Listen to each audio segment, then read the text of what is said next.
Okay, perfect. So I think we're good to start, right? Okay. So, hello and welcome everyone. Thank you so much for joining Golden Speakers Club for tonight's workshop. That is the bonus workshop number 4, Secret to Resiliency, by our very honored guest here, Lynn. We're so lucky to have her here. But before that, thank you so much for helping us help you become better version of yourselves, as I always say. So you're hearing Anchal. I'm the president of Golden Speakers Club. And about the speaker, I would just like to say that you will be surprised to know Lynn Julian wears more hats than a Hydra has heads. She is a survivor of the Boston Marathon bombing, an author, a speaker. She writes hundreds of books, articles.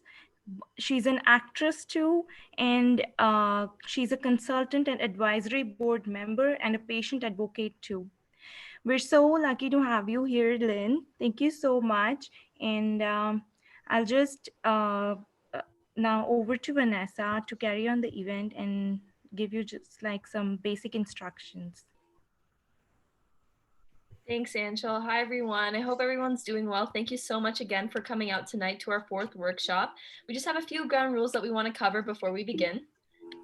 Just to begin, before we start the presentation, just to be respectful to the speaker and the presentation, please unmute your mics before we start the presentation. There will be an opportunity at the end of the workshop to have a Q&A session. So if you have any questions, please feel free to leave them to the end. But we would encourage this space to be a place where you can ask questions. If you're curious about something, if you want to learn more, or there's something wasn't, you want some clarification, please don't be afraid to ask, whether it be through the chat or you can unmute your mic. We're going to have a dedicated session at the end to ask some questions to Lynn. And also, please have fun. Like, a lot of people put a lot of hard work into making this event possible, and we're really excited and hope that you will enjoy what we're going to learn today. So I'm just going to pass it over to Lynn to begin her presentation.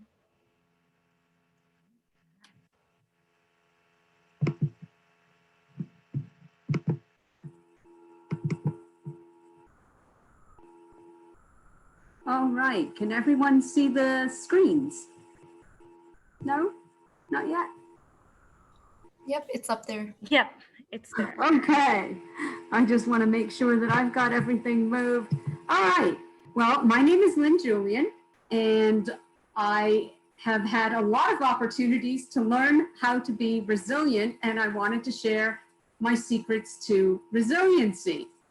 I have survived many things, some of them very public, and I wanted to share how I didn't just survive, how I thrived. I have gone from being in a wheelchair for many years to learning to walk again and to learning to run and finishing the Boston Marathon. Short background about me: speaker, author, patient advocate, by far my favorite job. I advocate for a lot of my conditions now, and I find that very fulfilling.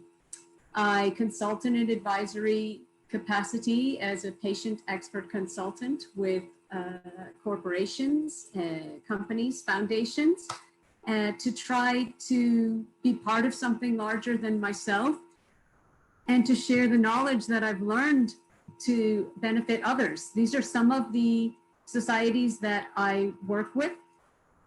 And you can feel free to take screenshots, to contact these organizations on your own time. Oh, somebody else in the waiting. There we go. Learning to do things differently. I think that is the biggest secret to resiliency. If you take nothing else away from this today, the way to be resilient is to learn to do things differently. And I think 2020 has presented us with more than we ever imagined in opportunities to learn to do things differently. Like the screen behind me. I'm not really in Aruba. I wish I was. We all wish that we were able to take the vacations we planned this year, but due to quarantine and COVID, most of us had to cancel.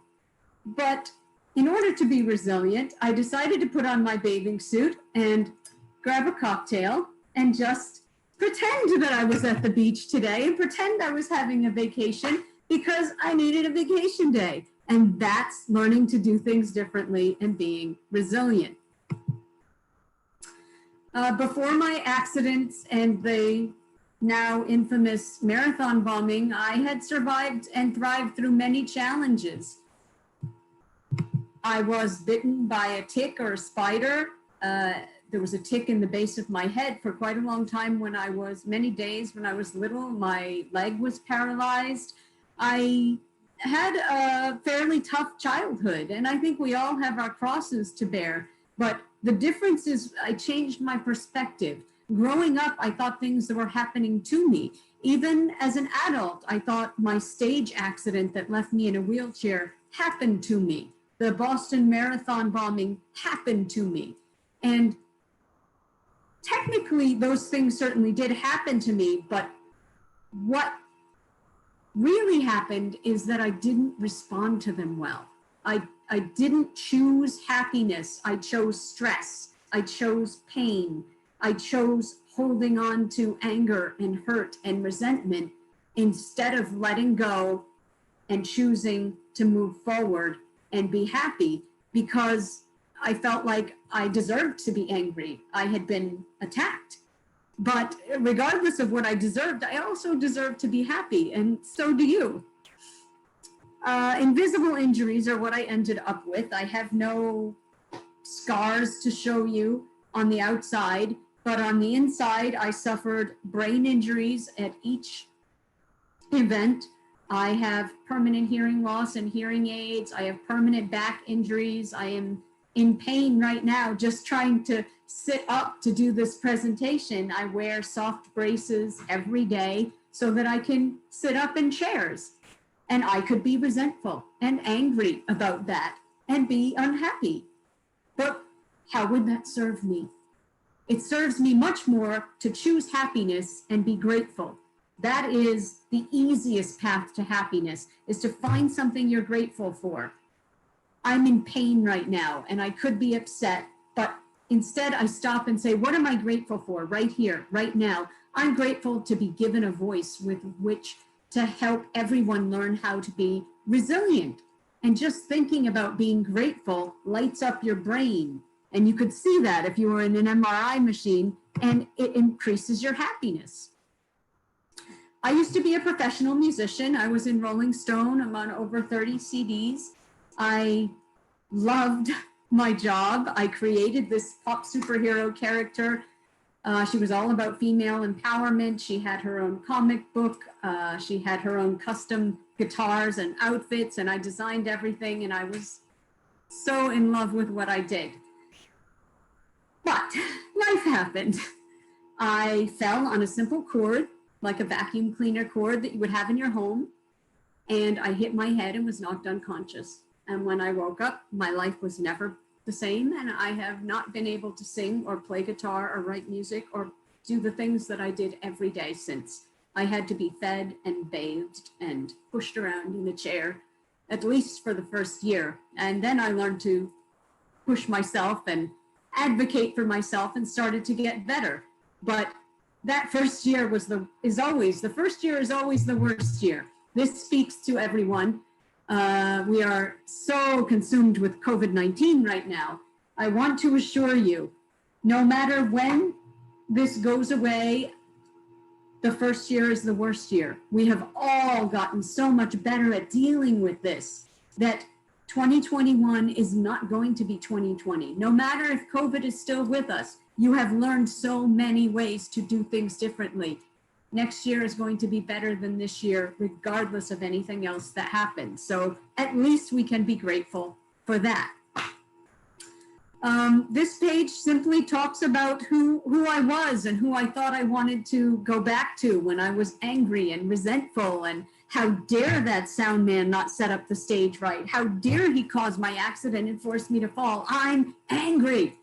I spent, several years being really pissed that I now look at, I didn't have to do that. I could have chosen to forgive him because I have no choice and choose to be happy and move forward. Because the truth is, no matter what's happened to you, we all have crosses to bear. No matter what's happened to you in your life, you can't go backwards. It is impossible. As of right now, there are no time machines. We cannot go back and be the people that we were before some tragedy befell us.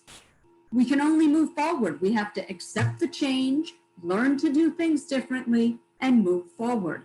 And it took me 3 years to accept that that was my new life. In the summer of 2012, my accident was in 2006. In the summer of 2012, I finally stopped walking with a cane, and I was so proud of myself, walking by myself. It was only April 15th, 2013, just mere months later, that the Boston Marathon bombing happened. And I was seated at the first explosion and received another brain injury, lost hearing, permanent back injuries, dislocated both my shoulders. It was traumatizing in ways I can't describe. But what was worse is that I didn't deal with it well. I spent the whole first year being resentful and how could this have happened to me? I just started walking freely again mere months ago. I took acting lessons. I can't be a musician anymore, but I'm going to be an actress. I was in a dozen short films in that 1 year. I was thriving. I had a new career.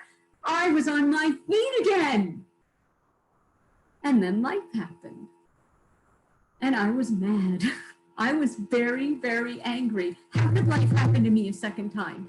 I just got on my feet again. I have every right to be angry. So I spent a year being angry. Wasted another year, really, when I could have chosen to move forward, because you can't go back. I said, well, I'm going to go back and I'm going to get my old career back and I'm going to be a musician. And life just doesn't work like that. You can only go forward. And maybe someday I will be a musician again, but I will be a different musician than I was before because you can't go back. And it's a hard thing to swallow that you just can't go back. We need to be more grateful for the moments that we're in, this moment right now, because there is no point having regrets and trying to go back. You can't. It's impossible. You must find the silver lining of where you are and learn to be grateful for what you have, because that is the only way to be happy.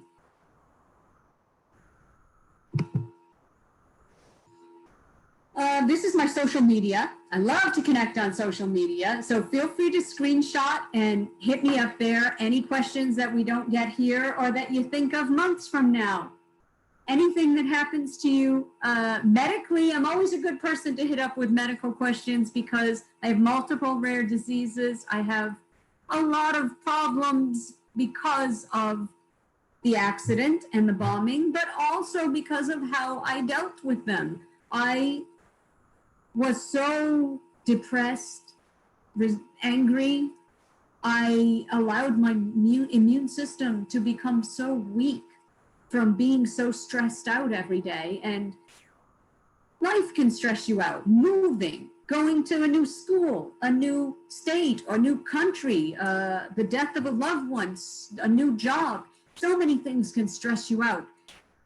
You have to be careful not to let your immune system get too weak. I developed something called mast cell disease, which makes me highly, sometimes lethally allergic. I have to carry EpiPens to sense strong odors, things in the environment. Someone passes me with a cigarette in their hand, I have an attack. Someone wears too much perfume in the elevator, I have an attack. There are consequences to how we treat our mind and body. And I wish someone had sat me down and talked to me about resiliency and talked to me about consequences and our immune system earlier when I still had a chance to correct it. Now I spend my days detoxing and healing, and I still have full faith that I will get there again. But I really would have had a lot easier time had I let go of the anger and the stress and the resentment and allowed myself to heal and move forward sooner. Volunteering is, like I'm doing now, is my passion in life. I really feel good about myself and like my life has a purpose when I am serving a greater good and helping others. I volunteer with the RDLA, Rare Disease Legislative Advocates. I get to be part of getting legislation passed that helps millions of people with rare diseases. And I feel like it's such an honor to be able to volunteer and meet with your senators and have a voice. God, I can't help but mention that we just got our first female vice president, and everybody is so excited. And I'm not sure that men fully understand, how could they, why women are so excited. But just the fact that we are given a voice is something to be grateful for. And the fact that we are seeing our image at the top floor, the penthouse, the White House, women CEOs are now growing in unheard of numbers. This is a wonderful time to be alive and be a woman. Weak moments that proved that I am strong.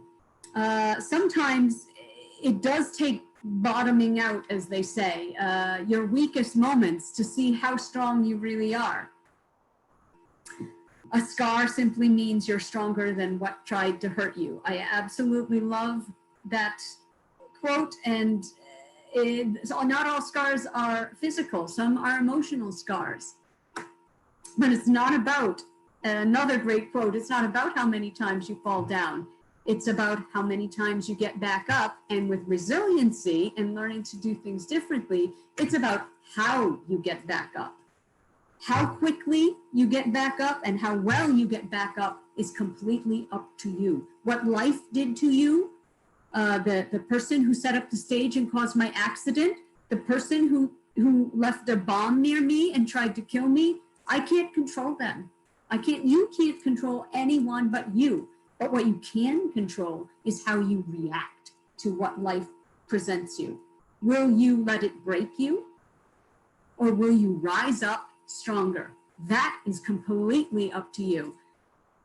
And I just wish someone had told me I had so much power. And by just remaining angry and depressed, I was giving away all my power to stand up and rise up stronger. There was a point when I thought I would be in a wheelchair for the rest of my life. That was all I'd known at that point. And no one was telling me any differently. No one was giving me hope in the medical community. And sometimes you have to be your own advocate. Sometimes you have to be your own cheerleader. Sometimes you have to be the strongest person in the room for yourself. And it's a good thing, because then you know I can do it. I went from thinking I was going to spend my life in a wheelchair, I could only stand up for a minute in front of it before I was too weak and had to sit down again, to learning to walk, to learning to run, to finishing the Boston Marathon, which, if you don't know, is one of the most difficult marathons in the world. And people who saw me before in the chair would never believe that I was capable of that, and neither did I. But I stood up and I gave myself the opportunity to succeed by trying. So this is another big lesson to learn. People think that finishing the marathon was my big accomplishment. No. Starting the marathon was my big accomplishment. When you say to yourself, yes, I can, and you try your best, in my book, you won. I don't care if you didn't get a trophy for it or a medal, you won because you built your self-confidence up. That is this priceless strength you're going to use for the rest of your life. It doesn't matter whether you won the singing contest. You got up on stage and you sang and you did your best and you boosted your brain and flooded it with all the good chemicals and the self-confidence. If you strictly judge yourself and your success and your strength on what other people think, well, they didn't give me the medal and think I was the best, so I shouldn't pat myself on the back. Yes, you should, and you will, because if you allow other people to decide whether you were good enough, you're giving away all your power. Why would you do that? Why would you ever want to give away your power to anyone? Keep your power. Be proud of yourself. Every single time that you set out a goal and you start that goal and you do your best and you finish the goal, celebrate yourself. Buy yourself a darn medal. You are not about giving other people your power and deciding, letting them decide whether you were first or good enough. That's a reflection of them. That's not a reflection of you. A reflection of you is, I came, I saw, I conquered. That's your goal. Starting your goals and completing them to the best of your ability, not winning awards based on what other people think. My advice for others facing challenges is, first and foremost, never go through it alone. How do I know that? Because I went through my recovery alone, because no one ever told me. I was bedbound on a couch with a porta potty next to the couch, being sponge bathed by a stranger and fed. And it wasn't fun. I'm not going to say I'm ungrateful and that I was, I'm grateful that I lived. I'm grateful for everything. But it was hard. It was humiliating and it was hard. And I wish that I had found a community of people who had been through something similar, or if you have a medical condition, people who have your condition, if you're going to a college, a group like the Speakers Club is people who are interested and passionate about what you are interested and passionate about, because together you are always stronger. Part of what I did wrong, a big part, is going through it alone because I just didn't know any better. I had no idea how much help was out there, and free, not affordable, free help. After the marathon attack, it took me 2 years to find this group, but I found a group called Strength to Strength. And they're my savior. They are my second family. They will be there for me for the rest of my life, and I for them. It is a group of just family and survivors of terrorism. But more relatable, groups are for anything you're going through. If there's groups for anything you could imagine. And if there isn't, if you have something so rare that there isn't a group for it, which I hope you don't, you can start a group. I help the leader of one of the rare diseases I have, and there's over 2,000 of us in his group on the East Coast. And I'm so honored just to be able to help him. Every time you help someone, it just lights up your whole brain and makes you feel wonderful inside. Maya Angelou, oh, I adore this quote. People will not remember. They will forget what you said, they'll forget what you did, but people never forget how you make them feel. So always make people feel the way that you would want to feel. You got to treat people the way that you'd want to be treated. Part of my resiliency personally, my partner is my 5-pound Maltese. He's my best friend. I wake up in pain every morning, and all of a sudden 5 pounds of happy energy comes pouncing on my chest and licking my face, and dogs don't have bad days, so I just change my mood. And it's that easy. I guess that's something that's hard to convince someone suffering with clinical depression, which me too. It's very hard to convince someone that you can change your mind, but you have the power. Don't give away a power to a doctor or a professor just because they have more letters after their name than you. You know your truth. You know your brain and your body. Only you can decide when and how you're going to face your day and deal with your problems. And happiness, it's a hard truth, but happiness is a choice. It's not an easy choice, but it's a choice that you get to make countless times every day when you're in the line at the grocery store and somebody in front of you is counting out change and you're just late. You can still choose to be happy. You can find something to do on your phone that you needed to get done. There are countless ways that you can choose not to scream at the driver that cut you off, because what are you doing? You're giving that driver all your power and letting him ruin your day. You shouldn't say him or her. But why would you give them all your power? They're having a bad day already, clearly.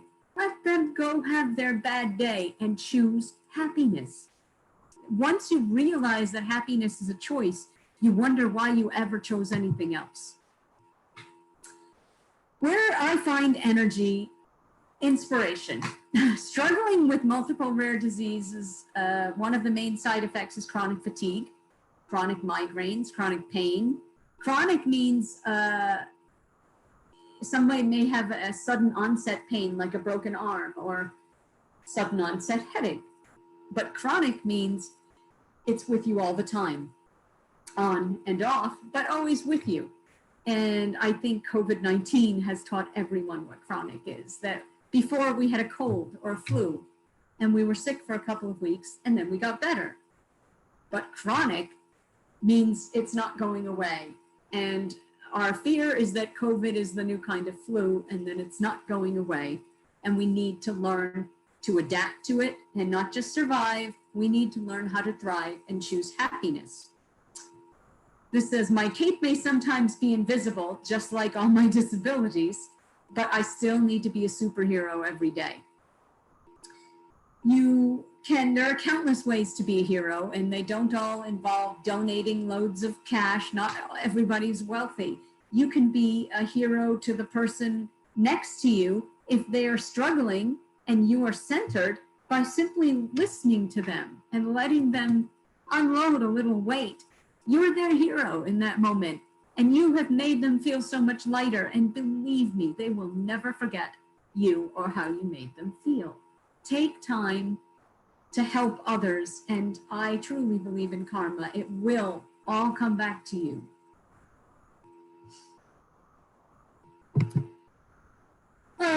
My go-to indulgences to feel better on a bad day. We all have vices, chocolates and wine and such. I'm a fan of CBD oil. I'm a fan of natural plant remedies over, what shall we say, chemical, man-made in general, when applicable. There's a time and a place for everything, including medication. But there are things that can serve us all. At the end of a day of stress, I love Epsom salt. Epsom salt is nature's detox. You can put it in, plug your shower drain and just put it in your bottom of your shower. You can put 2 cups in a bath. You can put 1 cup in a little pot and put your feet in it. And it's not something you have to do for months to see benefits. You feel better that night. So I highly suggest, it's cheap. It's like $1 a pound at CVS or wherever. Epsom salt is something that primary care physicians should be recommending. And here's just a little bit from the University of Maryland about why it works so well. Again, why aren't we teaching each other how to detox from everything we're breathing in physically and eating and all the plastics and BPAs and the stress. Stress is the #1 killer of all humans. And again, I wish I had learned these things in school. I was so stressed out for so many years after my accidents. Now I have mast cell disease. But stress leads to inflammation, which causes all your physical pain. Inflammation leads to precancerous cells. And we all know precancer will become cancer if you don't change your ways, learn to be resilient, and choose happiness. COVID-19 changed everyone's perspective. It pretty much changed everyone's everything. I had been wearing masks in public for years because of mast cell disease, but no one else had to become resilient and learn to wear masks yet. It was all quite new, and not everyone is going down without a fight. They are fighting wearing the masks. And to me, you are trying to go back. When you're fighting, you're trying to go back to what was, which is impossible. So you're going to continue to frustrate yourself, stress yourself out, and be angry. What you really need to do is accept the change. It's not easy. No one said it was going to be easy. You need to accept change in order to move forward and learn to do things differently. It's not easy. Nothing worth doing is going to be easy. The harder it is, the more you're going to appreciate the end result, the prouder you're going to be, and the stronger it's going to make you. So that's sort of the prize. The worse the thing that happened to you was, the stronger you're going to come out of it if you let yourself, if you embrace the change and learn to be resilient and do things differently. By now, everybody understands what it's like to have something chronic and not go away and not be cured. Certainly, we hope the vaccine comes out early next year and that this just becomes like the flu and we take a shot, but we don't know. Until we know, we need to open our minds to the possibility that this is the new normal, and we need to learn to embrace this change and learn to do things differently. The bullet points, everybody likes a good summary. I usually go to the summary first, all my textbooks. Let's see, how little am I going to get away with here? This is for the skimmers who don't want to read. Stop saying I can't. Oh my God, how many times when I was in that chair, did I say, I can't do this, I can't stand, I can't do this, I can't sit up in this chair right now because I don't have a back brace and I wanted to wear a bikini and be in Aruba at the beach. But you have to stop focusing on that and focusing on what you can do, because your brain is your biggest fan. Your brain listens to every word that comes out of your mouth. More than that, your brain listens to every thought you have in your head. And if you feed it only negativity and I can't and this sucks, then guess what's going to come out your mouth? Exactly what you fed your brain. And then you're going to wonder why you're unhappy. Well, don't look very far. It's you. Stop saying I can't and focus on what you can do. Well, COVID's here, so I can't have a party, but I can have a Zoom meeting and put the beach on in the background, make some cocktails and invite 100 of my closest friends and have a virtual beach party, because that's where we're at right now. And then my brain would be happy and laughing with my friends and having a weirdly odd, fun day at the beach instead of complaining and saying, God, I wish I was on vacation. We can't do anything because of COVID. That's just going to make me miserable. And not to mention everyone around me. Nobody wants to be around Debbie Downer. Stop catastrophizing. I used to say, oh, I always this and I never that. I can't go here. I can't do that. This isn't wheelchair accessible. There are going to be stopping blocks, chair or no chair. There's going to be things that stand in your way. What you have to do is work toward the change that you wish to see in the world. If for instance, something wasn't wheelchair accessible, instead of just complaining about it and crying and making myself more stressed out, I could have found the RDLA, met with senators, told them exactly what I wanted, and gotten a ramp put in. But I didn't know that. So I sat there feeling sorry for myself and complaining to whoever would listen, making myself more and more stressed out. That is not the way to happiness, needless to say. Start learning to do things differently. Stop being angry. Forgive your body every time it lets you down, because we're not perfect. I stutter. I am still in speech therapy. I'm happy I'm not stuttering tonight, but it comes and goes in a sentence or two when I'm stressed out. And luckily, I have learned wonderful coping skills in order to be the change that I wanted to see in my world and learn to do things differently. Yes, it was hard. Yes, it took time and effort. Yes, it was worth it.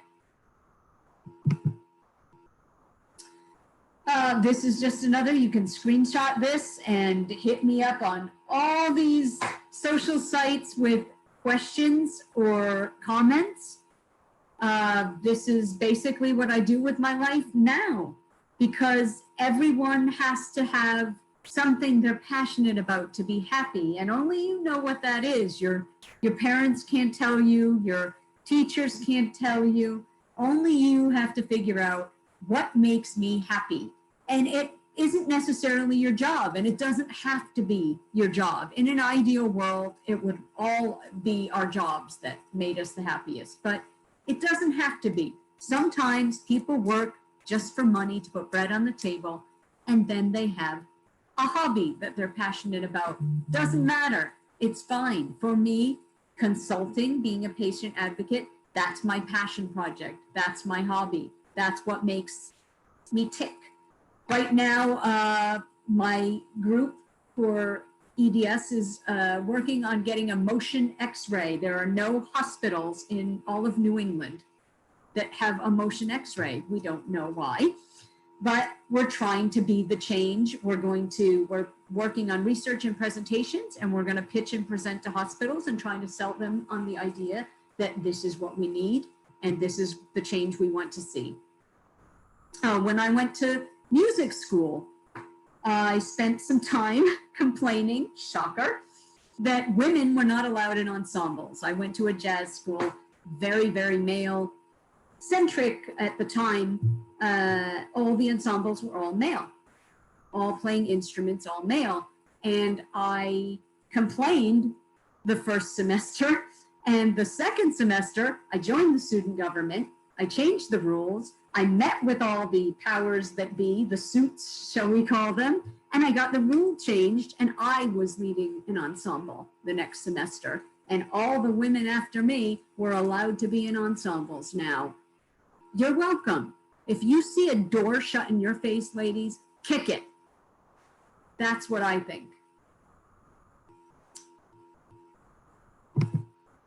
So let's just take a step back and me stop talking and you start talking. I want to know that since the COVID pandemic started, what have you learned? What have you done to become more resilient? Or listening to me, what do you think you could do differently than you have been doing starting now? And maybe we can just in the chat share with each other some ideas or suggestions or things you've already done or things you are considering making a change and doing, and we can all just learn from each other.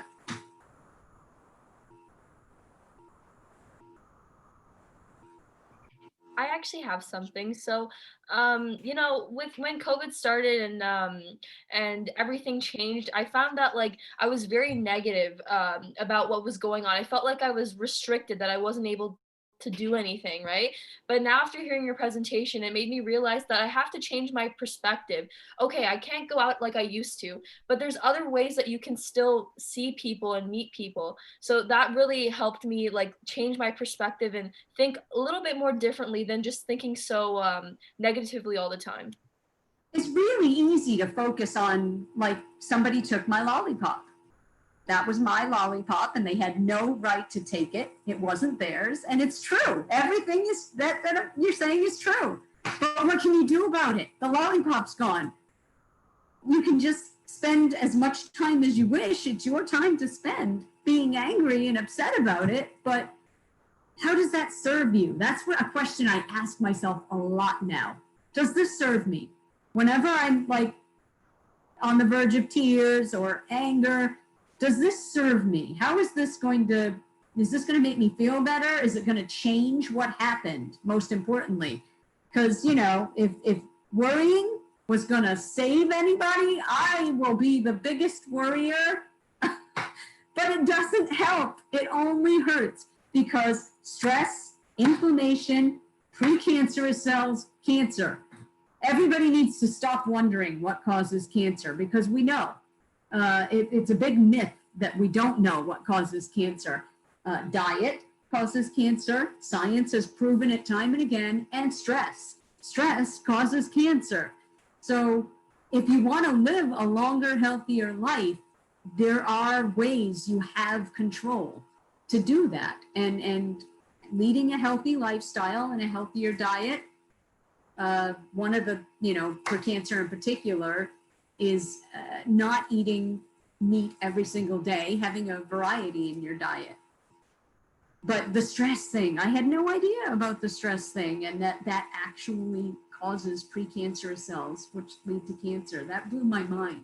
Just plain old stress. So, it's really not about pretending to be perky when you really want to be pissed. It's about seeing the consequences of your actions, that if I choose to stay pissed, I could end up with a chronic health condition like cancer, and wondering, does that serve me? Is it really worth staying angry at the guy who just cut me off, or the person counting their pennies in the grocery store line, that I end up with cancer? I don't think so. Yeah, and even like just like kind of going off of like what Vanessa was saying, like in the pandemic too, like, and you were saying it earlier, it's so easy to get focused on like, oh, I can't do this, or oh, I can't see this person, but it's about to like what you can do, like whether that's like working out or like cooking, making more time for yourself, and to like with being stressed and worried about like the pandemic, or like, oh, when is this going to be over? Like, what am I going to do for school next semester? How am I going to like find like a co-op job, something like that? Like it's really important to just like be like, oh, I can turn off the news, or I don't have to be on Twitter and following and watching all the cases all day, every day, or like unfollowing like accounts that are like posting it constantly. And like, you don't need to surround yourself in it as much and like let it consume you, which I find a lot of people are doing. So even just like being more aware of the fact, like the factors that are making you more stressed out and worry more as well. You are so right. And this is a subconscious thing. Thank you so much for bringing that up, because garbage in, garbage out. We've all heard that. And we don't realize we're doing it. I did it after the marathon. I was glued to the TV, and the world was glued to the TV, that everywhere I went, every doctor's office, every gym, I go to the gym to try to calm down. But there are Equinox 12 screens around me showing me news about the marathon bombing. I couldn't get away from it. Anywhere I went, store windows had TVs in them. And I thought somehow that I had to do this. I had to see this. When I work out at the gym, I watch the TV. That's what I always did. When I could have said, well, you used to watch the TV. And now they are flooding you all day, every day with toxic information. So plug your headset into your phone, listen to music, and don't do that. Do things differently. But I just didn't think of it then. I was just angry and wanted the world to somehow conform to me, instead of realizing you don't own the world, and you're giving away all your power, saying that, well, you're upsetting me, and that's upsetting me, and your lobby upset me, and your gym upset me, and I had all the power all along. It's like the Wizard of Oz. The power was in you all along. All I had to do was not look over there, not talk to that person.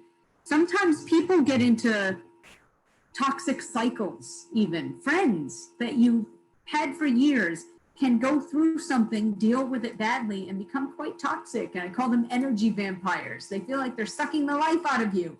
And sometimes you need to limit your interaction with a person when they're becoming that way, because they're like a drowning person. They will pull you down with them.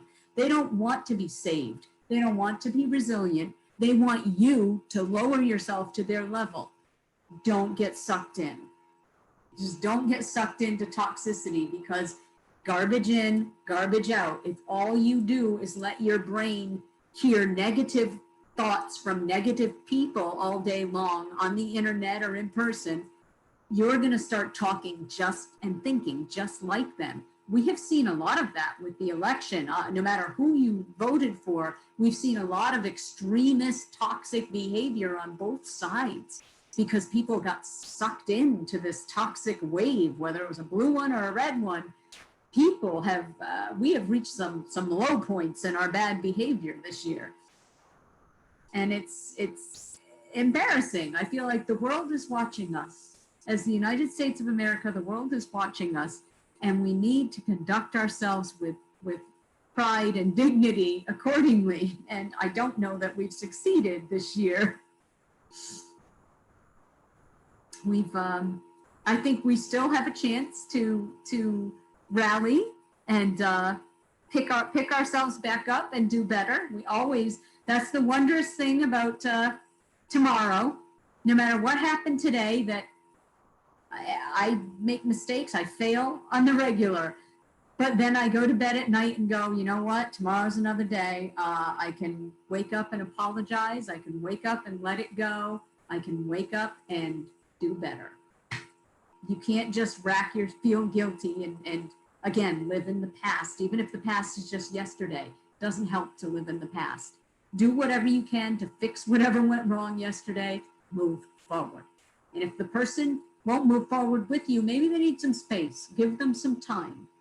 But if enough time has gone by and they still want to hold a grudge, maybe that's not your person anymore. If you did everything you could do to move forward and make everything right, and they just want to be angry, maybe that's not healthy. Lynn, we also have 2 comments in the chat. I'm just going to read them out to you before we move to the Kahoot. So Kushi said, the COVID-19 pandemic has allowed me to spend more time for myself. For example, I discovered new hobbies and passions such as cooking, growing plants, and overall relaxed more during quarantine. And Anshul said exactly, we might never get more opportunities to do indoor stuff we wanted to do, like learning skills, meditating, fall 7 times, stand up 8. Absolutely. I mean, I have never had this much free time in my life, and I guarantee I'm far from alone. I've had so much time to, I never did online classes, and YouTube and Instagram. There are so many places to find free online classes where I started looking at ballet, taking up all these new things, going, well, it's being offered to me here, might as well try that, see if you like it. Whereas I would never have had time. I was always too busy. I don't have time. And now we have this luxury, this priceless luxury of time. And once we get out of this mess, I think we're going to regret that we don't have all the free time we had in 2020. We're going to miss having free time again. Thank you so much, Lynn, for your presentation. We really are inspired by your story and how you've overcome your challenges through being resilient and strong. Now we're going to move on to our Kahoot. So I'm just going to stop sharing the screen and we're going to put on the Kahoot. 1 second, I'm just going to get that set up.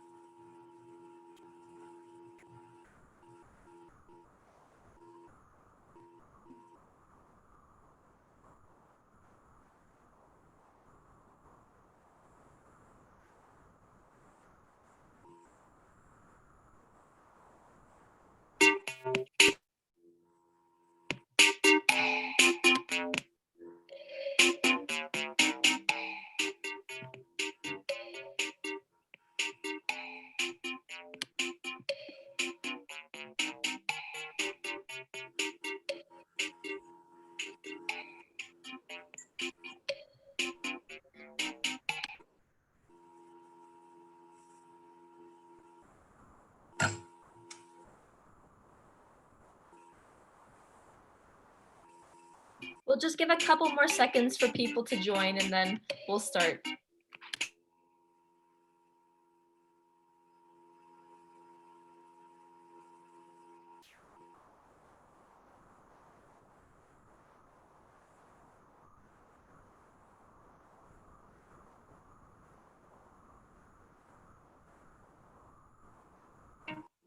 Okay, I'm gonna start it now. If anyone's having any trouble, please just let me know quickly or else I'm gonna start. I'm gonna start.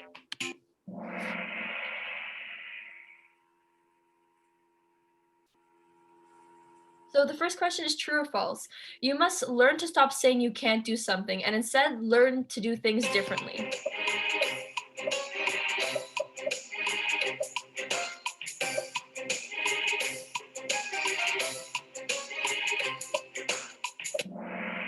Perfect, and most of you got it, of course. When we're faced with challenges, don't say that you can't and change your mindset and instead learn to do things differently. The next question is, when facing challenges, which is the best way to face them? Trying to do it by yourself or facing them together by finding people who can support you?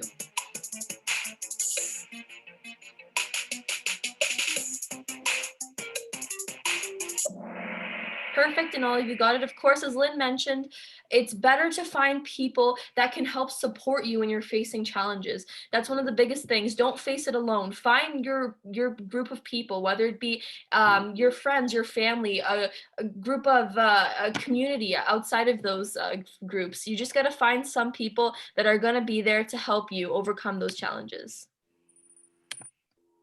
True or false? Injuries can only be physical.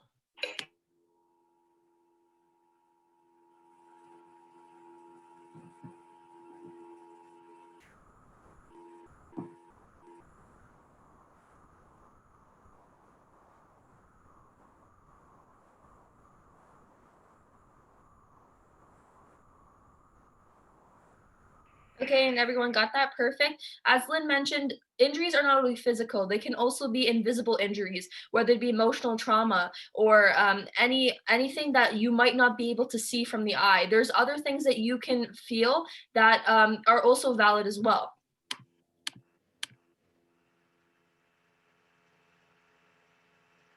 What is one way that you can find purpose in life?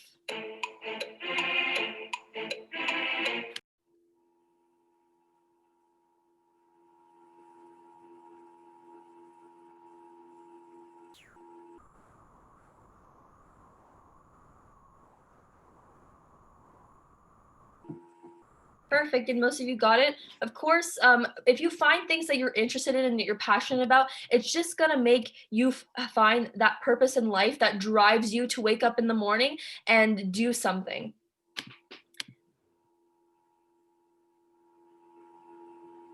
Which of the following is a secret to resiliency that Lynn Julian shared?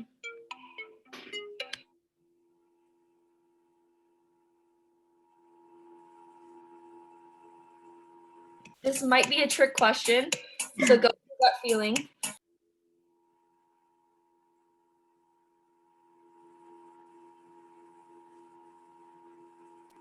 Okay, so all of you are right. That was just a trick question just to get you guys thinking.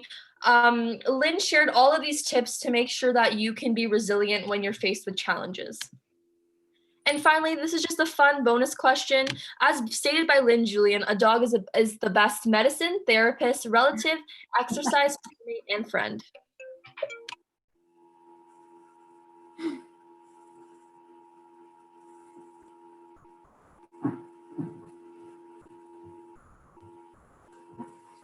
Great, and most of you got it. Of course, like Lynn shared, there's different support systems that you can have, and one of them is Lynn's dog and Mr. Smalls. So good job for getting that as well.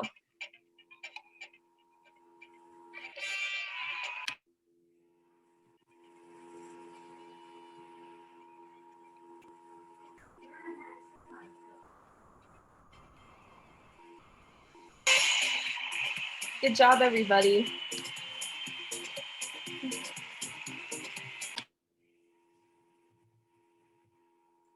I just thought you should say hi. Aww, so cute. You're popping in and out, boo. There you are. It's like you're on the beach. You're in the river. Look at that. It's so cute. Oh my God. So cute. Now, he's never been to the beach, but you know. Right. Now mom can have pictures of you at the beach. See, that's learning to do things differently right there. You never thought you'd go to a beach.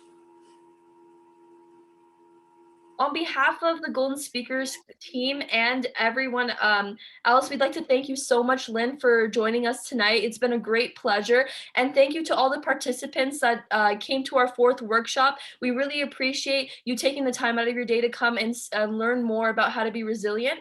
And we hope that you found this workshop informative, and please stay tuned for more events that are coming in this semester and next semester. And we will be sharing with you within a couple of days, within the next few days, the PowerPoint slides so that you can check out some of the links that Lynn provided in her PowerPoint slide. We're actually going to share the recording with you guys, so it's going to be actually more easy so that you can get back to whatever she said. And with this, I think we conclude our event for today. Thank you so much, everyone. And take care, guys. We'll get back to you very soon.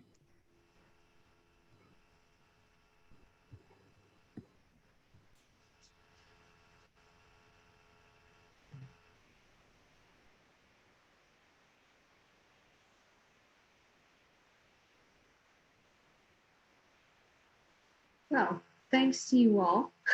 That went very smoothly. Well, thank you so much. We really appreciate it. That was great. Thank you so much, Lynn, for all the advice that you gave us. And thank you truly for coming to this event so you could share your advice and tips with everyone. Thank you so much. Oh, thank you for giving me a voice and for being so patient and understanding with the technical difficulties. Of course. No, it wasn't no problem at all. Yeah, we figured it out. That's the best thing that happened. So that was good. Yeah. And we feel more than happy that now you can, like, you have it prepared, you have the stuff prepared for your future presentations and all that stuff, like help you get better for the future. I wish I was more tech savvy.